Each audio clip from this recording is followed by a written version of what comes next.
हेर्नु है साथी बारीमा यस्तरी फलेको मेरो हेर्नु न घेरम्ला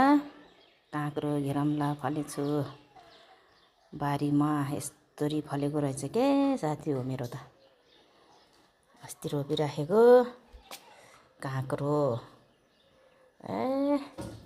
मजाले छिप्पिएर बसेछ पहिलोचोटिको चाहिँ चोरेर खाइदियो मान्छेले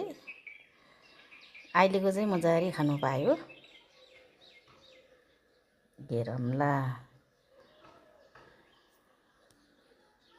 काँक्रो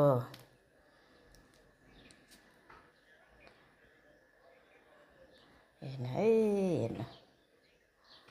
साथी हो घरको चिज यस्तो मिठो हुन्छ फेरि है बारीमा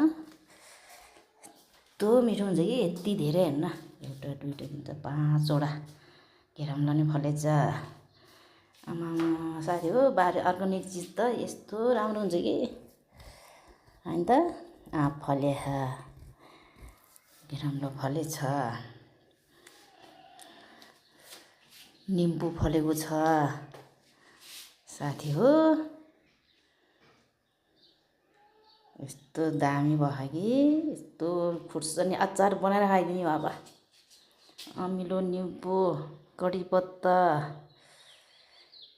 फलेको हो आउनु है साथी हो यसो खानु पर्यो अब त